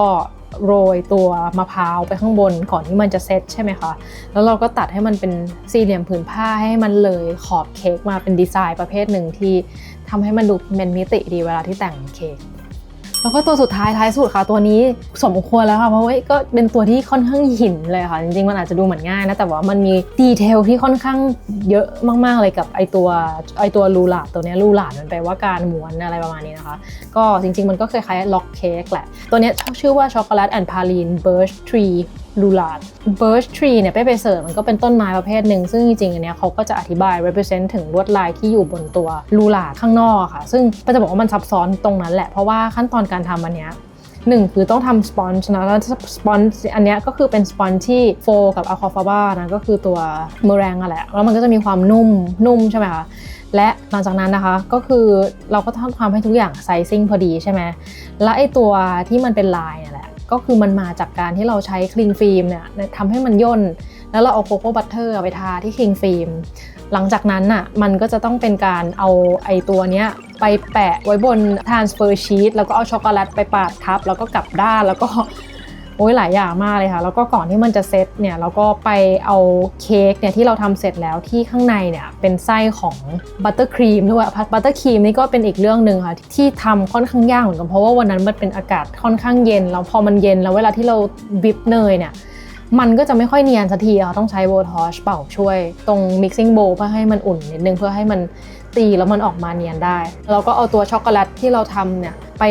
โรลไว้ด้านนอกตรงรูหลักที่เราม้วนไว้แล้วตรงช็อกโกแลตสปันนะคะมันยังไม่พอค่ะเราก็ต้องแต่งข้างบนด้วยตัวเฮเซลนัทดิปที่คาราเมลอีกก็คือมันก็ค่อนข้างมีคอมโพเนนต์ที่หลากหลายแล้วประเด็นคืออันนี้คำเดียว แต่ว่าก็ออกมาก็เป็นเอาคำที่น่าพอใจนะคะก็อร่อยดี เป็นไงคะเรซิปีแน่นไปหมดเลยคอนเทนต์ในการเรียนก็ค่อนข้างที่จะบางอันก็ถือว่าง่ายบางอันก็ยากไปเลยอะไรเงี้ยบางวันนะคะก็ใช้เวลาในการเรียนค่อนข้างเร็วเพราะว่าเรซิปีไม่ได้ยุ่งยากอะไรแต่ว่าบางอันอ่ะก็แบบมิดเวลาเหมือนกันเพราะว่ามันค่อนข้างที่จะซับซ้อนซ่อนเงื่อนนะคะอย่างที่อธิบายไปอ่ะมันก็เหมือนค่อยๆยากขึ้นเรื่อยๆใช้เทคนิคใช้สกิลยากขึ้นเรื่อยๆนะคะแต่ว่าวิธีการจัดเรียงของเขาอ่ะเรียกว่าเหมาะสมแหละว่าค่อยๆเริ่มจากเบสิกขึ้นมาแล้วก็ค่อยๆใช้เทคนิคที่เคยใช้เมื่อคลาสที่แล้วในการแอพพลายในการเรียนในจุดที่มันยากขึ้นไปเรื่อยๆค่ะและนี่ก็คือเรซิปีทั้งหมด30 practical ที่เป้เรียนที่เลอกององเบอร์ plant based patisserie ที่ลอนดอนนะคะทีนี้นะคะวันสอบเนี่ยมีเรซิปี4ตัวที่เป็นเรซิปี tentative ว่ามันน่าจะเป็นข้อสอบนะก็จะมีตัวมาการองใช่ไหมมีฟรุตทาร์ตมีไรซ์พับบีทรูทแล้วก็ตัวสุดท้ายก็จะเป็นองเคเมนต์ที่มันเป็นเลเยอร์เค้กอะค่ะก็คือมันไม่มีใครรู้หรอกก็นั่งอ่านอะไรเงี้ยอ่านแบบจำได้หมดเลยแม้กระทั่งแบบอุณหภูมิเท่าไหร่ใส่อันนี้เท่าไหร่คือแบบโอ้โหมันมากเลยอันนี้เป็นทริคนะคะเผื่อใครจะไปเรียนก็คือเดินขนของขึ้นไปจะไปขึ้นไปห้องสอบอะไรอย่างเงี้ยแหละแล้วก็พอดีว่าสวนกับเชฟในลิฟต์พอดีแล้วแกก็เหมือนเข็นของขึ้นไปข้างบนแล้วในรถมีผลไม้เต็มเลยแล้วก็มีทาร์ตเคสก็คือรู้ข้อสอบแหละสบายละทีนี้ค่ะก็เลยนั่งคุยกับเพื่อนแล้วก็ยังดีค่ะอุ่นใจที่แบบโอเคเรารู้ก่อนนะไม่ต้องไปเดาล่วงหน้าอะไรเงี้ยเวลาที่สอบอะค่ะก็คือจะมีเชฟ2 คนอยู่ในห้องนะเขาก็จะดูในเรื่องของไฮจีนนะคะแล้วก็เรื่องเทคนิคในการที่เราทำพอทำเสร็จแล้วเนี่ยก็จะมีเชฟอีกคนนึงซึ่งจะเป็นคนชิมแล้วก็ตรวจโดยที่เขาจะไม่รู้ว่าโปรดักต์เนี้ยเป็นของใครโดยที่เราอ่ะจะแค่เขียนเป็น number station แล้วก็เขาก็จะไปให้คะแนนเพื่อไม่ให้เกิดการ bias อะค่ะก็ดู professional ดีค่ะคือไอ้ห้องสอบเนี้ยก็คือห้ามคุยกันไม่งั้นจะถือเป็นการ cheating แล้วก็ทำทุกอย่างออกมาได้ดีไปก็ทำทุกอย่างเสร็จในเวลาที่เหมาะสมแล้วก็ดีก็เอาไว้บนรถแล้วก็กลับบ้านได้ exam result เนี่ยถัดไปอีกประมาณ3 วันนะคะก็จะมีการ debrief เป็นการจบเนาะก็จะเป็นเชฟเป้คุยกับเชฟชองนะคะแกก็จะอธิบายคะแนนนะคะอันนี้เป้ได้ 77.1 ในผลข้อสอบนะถามว่าดีไหมมันก็ดีแต่ว่าจริงๆมันก็ anyway คะแนนเรากำลังเบอร์เขาก็อาจจะอยากให้แค่นี้เขาอาจจะไม่อยากให้เยอะกว่านี้แล้วล่ะเขาก็จะให้ฟีดแบ็กในเรื่องของผลงานของเราอะค่ะผ่านตัวออนไลน์เนาะแล้วก็จะฟังแล้วก็แค่นั้นจบ You have a good production of the pastry cream. Maybe you need to try to have a full contact with the cream, maybe.แล้วก็สามารถที่จะไปเช็คผลสอบได้อีกทีที่จะออกมาเป็น PDF ไฟล์ที่อยู่ในออนไลน์ก็คือสามารถดาวน์โหลดได้ในอนาคตโอเคนะคะแล้วก็ถ้าถามว่าที่เรียนไปทั้งหมดนะคะจากความคิดเห็นของการที่เป้เนี่ยมีประสบการณ์ในเรื่องการทำอาหารไปแล้วเป้ก็ไปเทคคอร์สการทำอาหารอีกครั้งหนึ่งมันมีความต่างอะไรกันบ้างเนาะถ้าให้เปรียบเทียบกับการที่ตัวเองเคยไปเรียนตั้งแต่ตอนเด็กๆเนี่ยเป้ว่าตอนนั้นมันมีอะไรหลายอย่างที่เราไม่รู้แล้วก็เป็นคำถามในหัวเยอะมากที่มันกำลังอยู่ในช่วงเรียนรู้ค่ะในเรื่องของคำถามเล็กๆน้อยๆอะไรอย่างเงี้ยมันก็คือปัดผ่านไปเลยก็คือถ้าพูดถึงเรื่องความเข้าใจก็จะเข้าใจอะไรหลายๆอย่างได้ง่ายแล้วก็เร็วขึ้นเพราะว่าเราก็มีประสบการณ์เรียนรู้การทำหรือว่าอันไหนที่ทำอะไรได้หรือไม่ได้อันไหนที่แทนอะไรไม่ได้เงี้ยไปคิดว่าไปเข้าใจเรซิปีดีขึ้นเนาะถ้าสมมติว่าเราเห็นตัวเรซิปีอะไรเงี้ยมันก็จะเป็นเรโชที่เขียนจากข้างบนมาข้างล่างอะไรเงี้ยมันก็จะแบบสามารถที่จะแค่โยงแล้วก็เขียนคีย์เวิร์ดสั้นๆนะคะโดยที่ว่าไม่ต้องเขียนเมื่อก่อนไปจะเขียนยาวมากเลยจะเห็นว่าแบบถ้าสมมติว่ากระดาษหน้านึงนี่คือเต็มอะไรเงี้ยก็คือจะเขียนเป๊ะๆว่าเอานี้ออกมาแล้วเอาอันนี้ไปใส่อันนี้ต้องเป็นเบอร์นี้อันนี้ต้องใช้ถาดเบอร์นี้อันนี้ต้องแบบคือ follow หมดใช้แก๊สเบอร์นี้อะไรอย่างเงี้ยซึ่งทุกอย่างไอ้พวกอย่างนั้นคือเป้ไม่จดแล้วเพราะว่ามันต้องอยู่หน้างานอะค่ะมันไม่สามารถที่จะกำหนดได้ว่าอยู่อบเตาอบนี้แล้วอยู่อบอุณหภูมิเท่านี้คือเป้จะจดว่าเรากำลังมองหาอะไรจากการอบอันนี้ใช้อุณหภูมิประมาณนี้อย่างเงี้ยอะไรประมาณนี้ค่ะแล้วก็อย่างตัวใช้ไฟเบอร์อะไรอย่างเงี้ยคือไม่จดแน่นอนคือมันก็แล้วแต่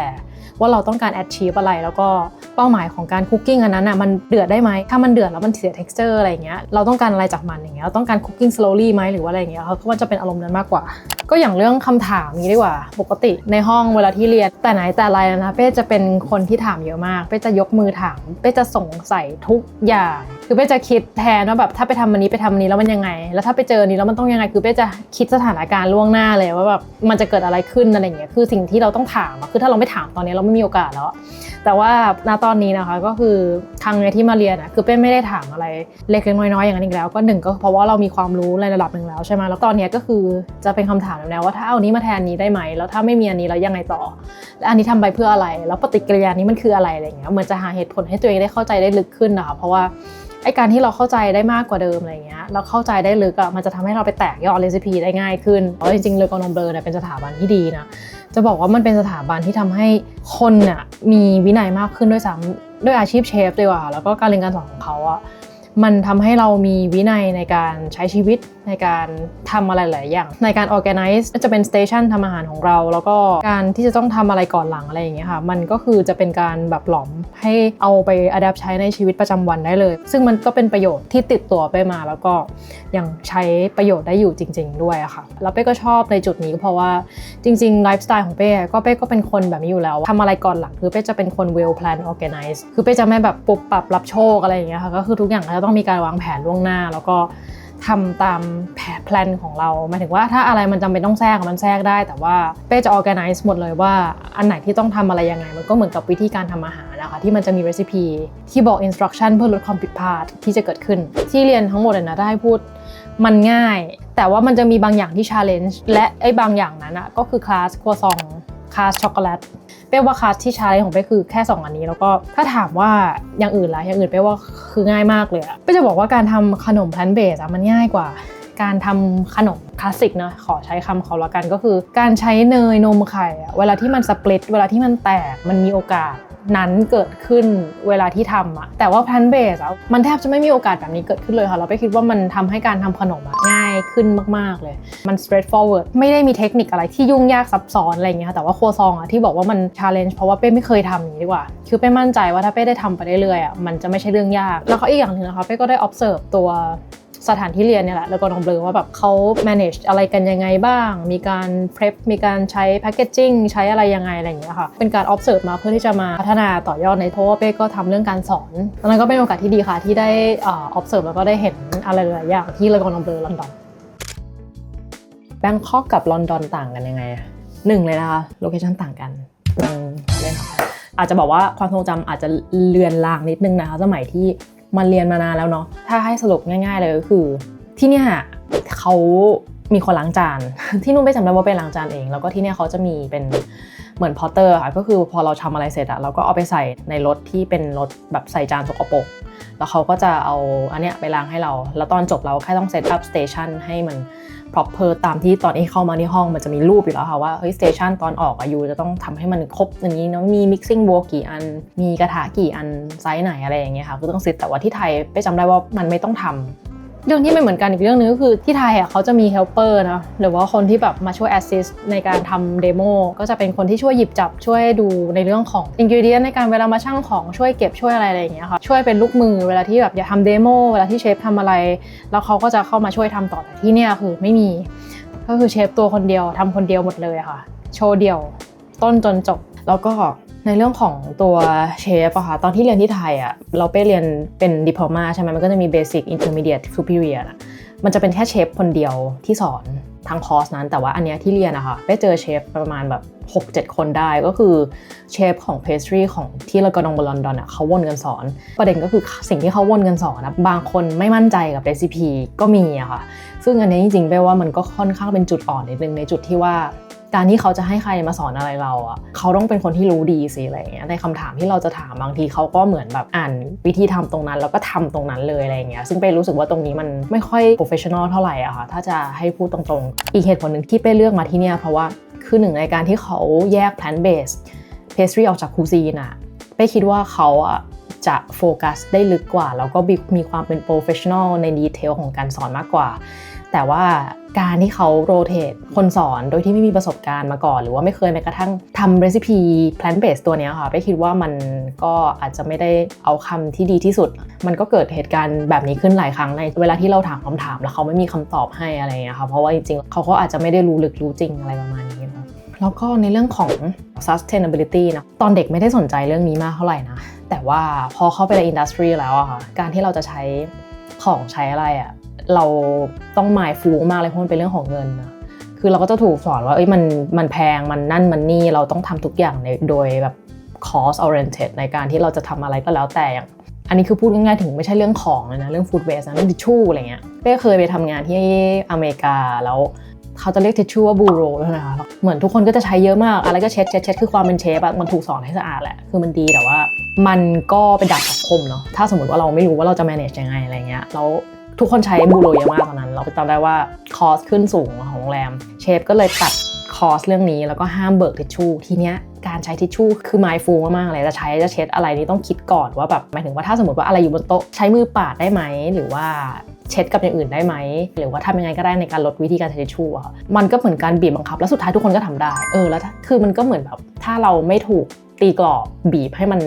ต้องอยู่ณจุดนั้นจริงๆอะบางทีเราก็ไม่ได้อยากทำมันอะไรเงี้ยมันก็หล่อหลอมมาเรื่อยๆทำให้เราเป็นคนมีวินัยในการใช้ทรัพยากรอะไรประมาณนี้ค่ะมันก็คือ learning ตาม experience ไปเรื่อยๆอะไรเงี้ยถ้ามีธุรกิจเป็นของตัวเองก็จะยิ่งเข้าใจว่าทุกอย่างมันมีคุณค่าเนาะไม่ต้องมีธุรกิจหรอกทำของที่บ้านมีใครซื้อผักมาเราใช้นิดนึงเราทิ้งอะไรอย่างงี้ไหมมันก็ไม่มีเนาะเราก็อยากใช้ให้คุ้มเพราะว่าเงินมันก็คือเงินใช่ไหมคะแต่ว่าที่เนี่ยคือเป้ก็คิดว่าเขาใช้ทิชชู่เยอะมากแบบโหเดี๋ยวดึงปืดพันอะไรอย่างงี้นี่ไม่ได้เมาส์นะคะแต่ว่าเห็นแล้วมันก็แบบเซอร์ไพรส์นิดนึงนะคะแต่ anyway ค่ะเขาก็อาจจะเป็นเรื่องของแบบ food safety ของอังกฤษที่เคร่งมากๆเลยอาจจะห้ามใช้ผ้าที่ใช้แล้วมันอาจจะมีเชื้อ contamination อะไรอย่างนี้ก็ว่ากันไปเนาะแต่ว่า anyway เรื่องนี้ก็ catch my eye นิดนึงพูดถึงเรื่อง safety ที่นี่ดีมากเลยนะมีซ้อมหนีไฟด้วยซ้อมหนีไฟในวันที่เรียนแบบว่ากำลังครึ่งกลางเลยค่ะก็ต้องวางมือทุกอย่างปิดแก๊สนะคะแล้วก็ไประดมพลเดินลงไปข้างล่างแล้วมีการเช็คชื่อเช็คอะไรอย่างเงี้ยค่ะความปลอดภัยก็ค่อนข้างสูงอันนี้ก็คือตบมือให้เลยเรื่องนี้คือดีเยี่ยมแล้วก็นะคะก่อนจะจบเนี่ยมันก็จะมีคลาสนึงเนี่ยเขาชวน guest chef มาจากข้างนอกค่ะดีมากๆเลยค่ะได้ประสบการณ์จากguest chef แล้วก็ได้พูดคุยเนาะแลกเปลี่ยนแล้วก็เป้ก็ดีใจมากๆเลยที่เจอเชฟแดเนียลค่ะ mindset ของแกก็คือเขาสนับสนุนให้เราอะทำอาหารทำขนมอะที่ไม่ต้องโฟกัสตาม tradition มันเป็นคอนเซ็ปต์ที่เป้ชอบเลยก็คือว่าแบบอะไรที่มันทำแล้วมันอร่อยอะมันก็ได้ของมันอย่างนั้นอะมันก็โอเคแล้วอะเราไม่จำเป็นที่ต้องดัดแปลงจุดที่มันเคยเป็นให้มันต้องเป็นต่ออะไรอย่างเงี้ยค่ะอันนี้แกก็ชอบความคิดแนวนี้เรซิปีของแกอะค่ะก็จะเป็นเรซิปีที่ค่อนข้างดูได้ง่ายใช้อินกรีเดียนที่แบบเบสิกหาได้ง่ายไม่ใช่แบบที่มันต้องแบบซื้อสเปซิฟิกนะประเทศนั้นๆอินโนเวทีฟมันดีแหละแต่ถามว่าดีไปแล้วยังไงต่ออะไรเงี้ยมันอยู่ได้นานเข้าถึงคนได้ไหมมันซื้อได้จริงไหมอะไรเงี้ยคือไปบอกตรงนะบางเรซิปีบางอย่างที่เรียนที่เนี่ยอินกรีเดียนที่เขาใช้อะมันหาที่ไทยไม่ได้แน่นอนคือต้องปรับจะระเบิดระเบ้อเลยอะแต่ว่าทั้งนี้ทั้งนั้นอะก็ต้องมานั่งถามว่าไอ้resource ต้องใช้ปรับต้องพยายามขนาดนั้นอะมันจำเป็นหรือเปล่าอะไรเงี้ยแบบ you is flour sugar อะไรเงี้ย is make dessert อะ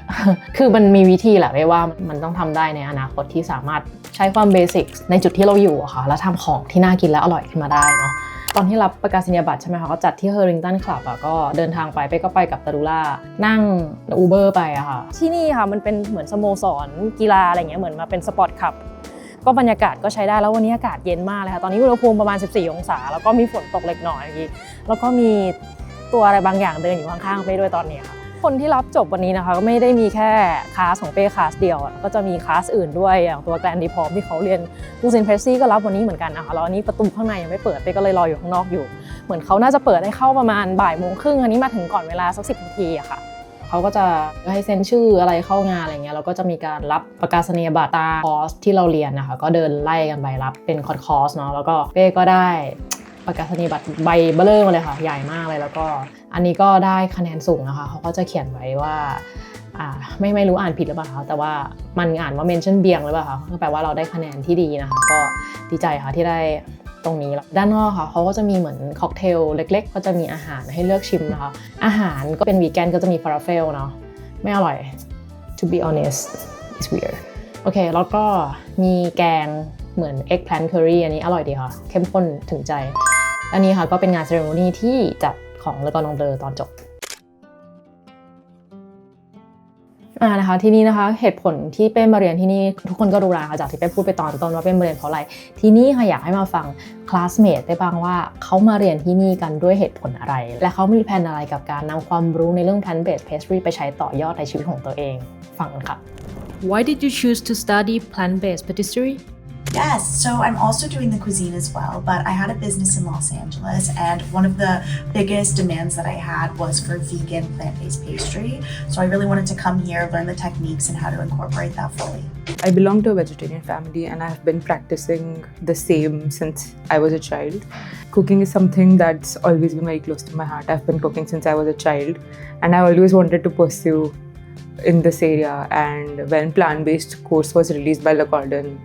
I was like, this is it. In Colombia, I have a business. It's focused on pastry, sugar-free. I have some options, vegan, gluten-free, keto. But not most of my products are vegan, and the market is asking for them because for some allergies, because some life-changing decisions about people. So people start asking me, and for me it's very difficult to have a structure in a dessert without sugar, without gluten, and also without egg or without milk. So that's why I was very interested in coming to this course to find new ingredients, to find new techniques about how can I make a dessert plant-based. Plant-based growing all across the world, and in India it's getting like way better now, and I really wanted to discover this side of things. And there's so many people who are getting more health conscious in the city that I come from, so it's really important for me to tap into the market at the right time. I really enjoyed it. I am a vegan, and finding vegan desserts is very hard. They're either very processed or not nutritious, and I think finding something that is both delicious and nutritious and vegan, it's a hard combination nowadays. I'm newly vegan, and I've been studying the benefits of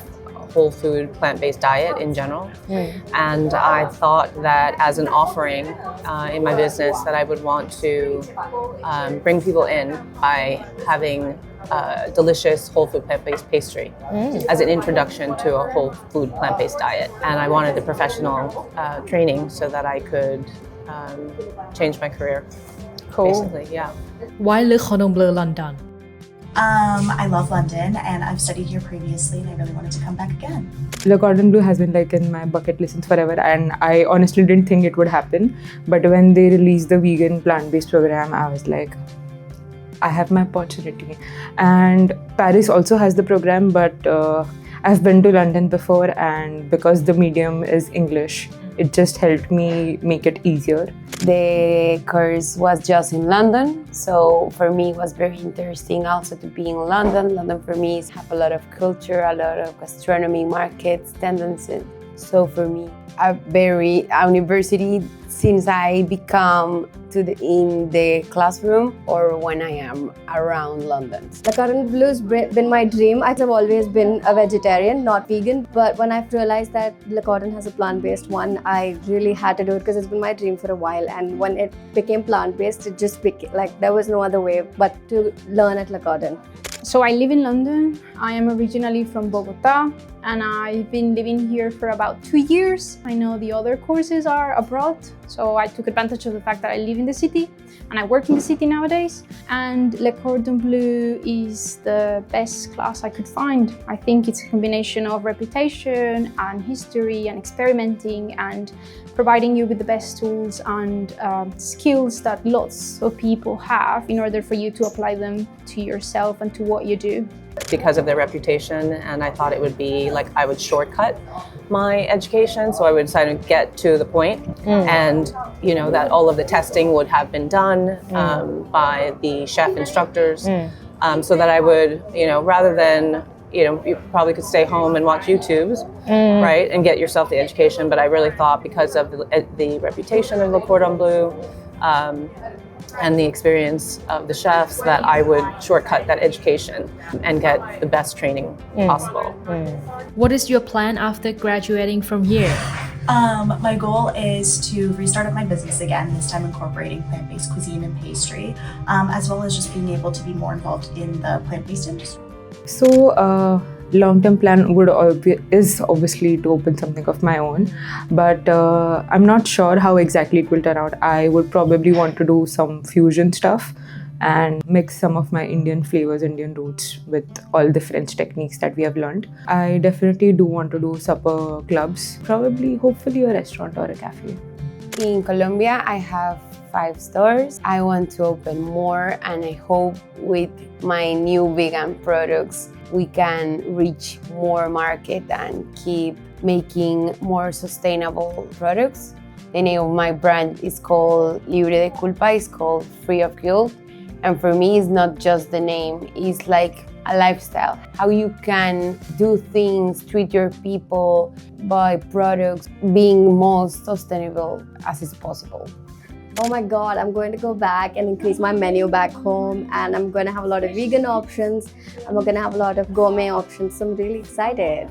I think for me, it's about applying it for myself. I don't want to go into the industry, but I think I always love baking and I love doing experiments and I do sharing what I do with other people. So for me, it's about connecting the topics that I love. So I recently created an account called Baking for Nature, and after like lots of thought and people encouraging me to don't just leave this out,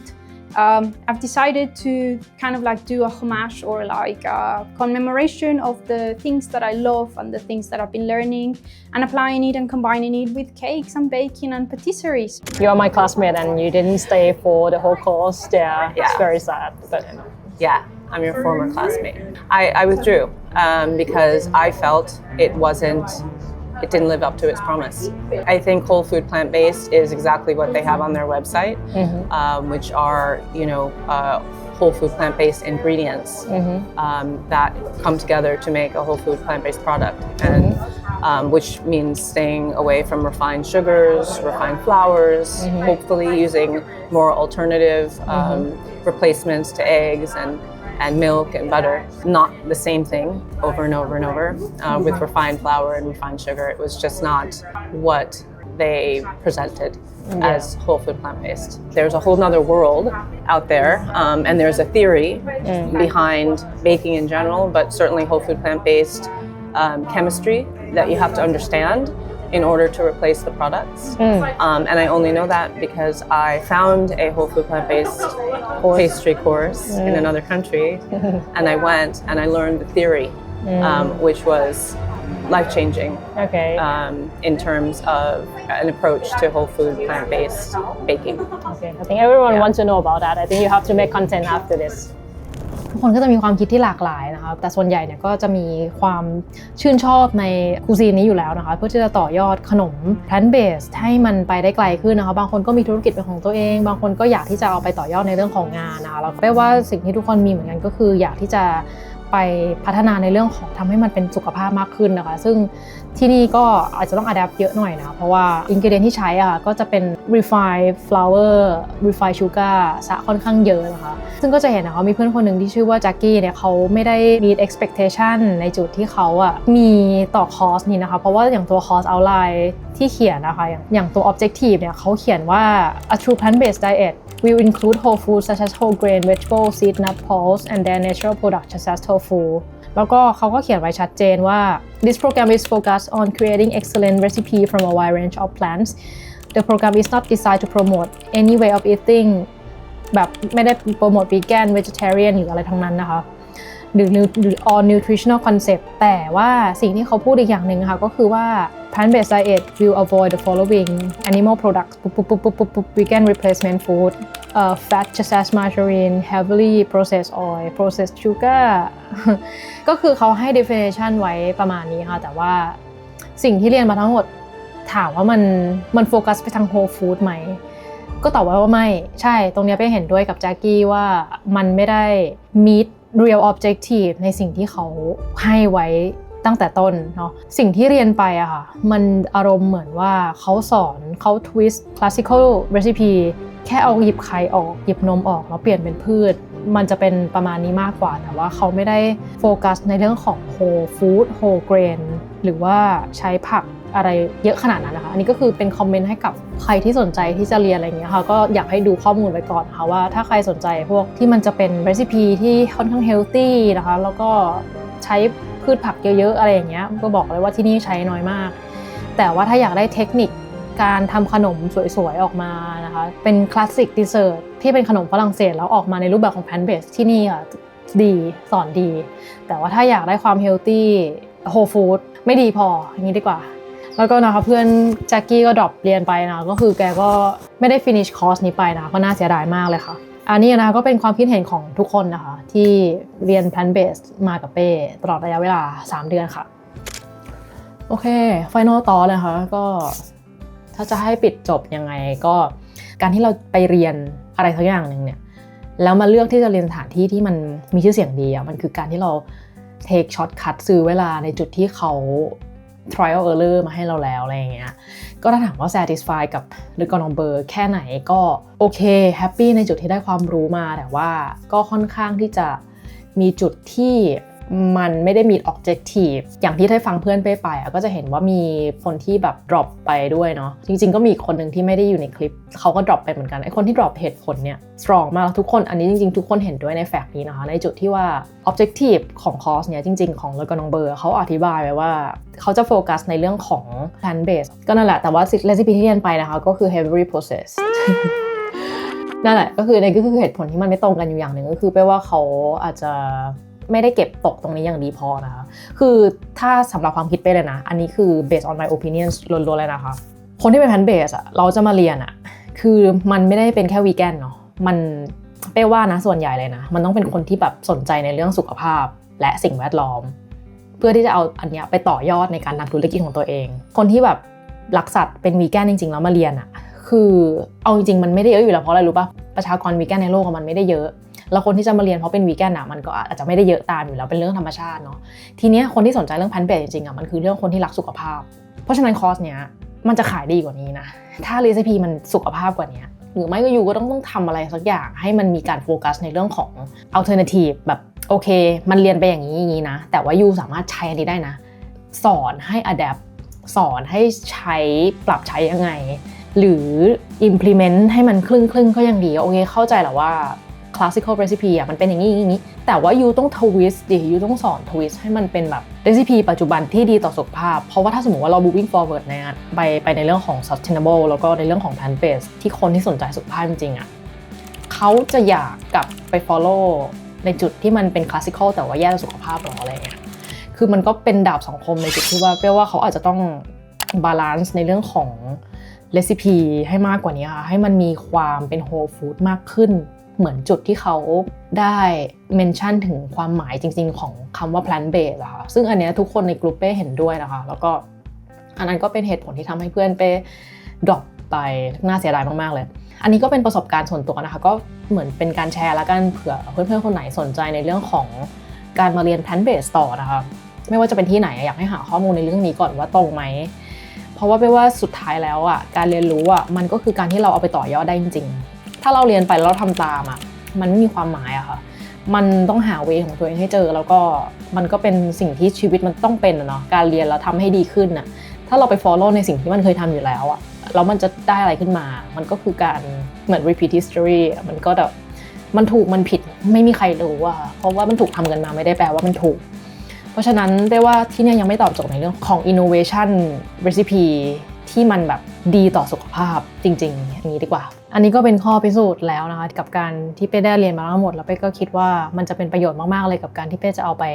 ประยุกต์ใช้ต่อในอนาคตความรู้เนี่ยมันไม่ควรที่จะต้องเป็นสิ่งที่มีใครเข้าไม่ถึงเป้ก็อยากที่จะใช้โอกาสนี้เป็นตัวแทนและกลับไปทำให้ plant based เมืองไทยเนี่ยมันไปขั้นหนึ่งอยากจะทำให้คนที่คิดว่าขนมที่มันไม่มีไข่ไม่มีนมมันจะอร่อยได้ยังไงไม่มีเนยมันจะอร่อยได้ยังไงเป้อยากจะทำตรงนี้ให้คนที่ได้เห็นนะคะไม่ว่าจะเข้าในทางสุขภาพหรือว่าในเรื่องของตัว sustainable ก็ตามและนี่ก็คือประสบการณ์ที่เป้มาเรียน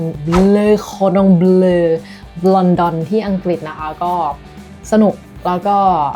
ได้เพื่อนใหม่นะคะได้ประสบการณ์ที่ดีนะคะได้เปลี่ยนบรรยากาศได้เรียนรู้อะไรเยอะเลยค่ะก็ขอบคุณแล้วก็น้องเบลอด้วยอาจจะมีดีบ้างไม่ดีบ้างก็ปะปนกันไปนะคะเป็นธรรมชาติของชีวิตคลิปนี้ก็หวังว่าจะมีประโยชน์กับทุกคนที่สนใจจะมาศึกษาเรียนทำอาหารนะคะอาจจะเป็นที่นี่หรือเป็นที่ไหนก็แล้วแต่ก็ฝากเป็นทิปส์ว่ามันจะเจออะไรบ้างจะเป็นยังไงจะใช้ยังไงแล้วควรจะเสียเงินมาเรียนไหมหรือว่าเรียนออนไลน์ดีหวังว่าจะเป็นประโยชน์ถ้าใครมีคำถามเพิ่มเติมโดยที่เป็นคอนเทนต์ที่เป็นไม่ได้พูดถึงในคลิปนี้นะคะก็สามารถที่จะทักมาถามไปได้นะคะถ้าทักมาทาง IG ก็จะเร็วกว่านะคะถ้าคิดว่าคลิปนี้มีประโยชน์นะคะฝากกดไลค์กดแชร์แล้วก็ติดตามเป้นะคะแล้วเดี๋ยวอนาคตเป้จะมาแชร์ในเรื่องราวอินไซต์แบบนี้ใหม่เนาะเพราะว่าการเดินทางยังไม่หยุดอยู่แค่นี้ค่ะการเรียนรู้ไม่มีวันจบถ้าเราไม่ตายจากโลกใบนี้ไปเราพบกันใหม่คลิปหน้าค่ะสวัสดีค่ะ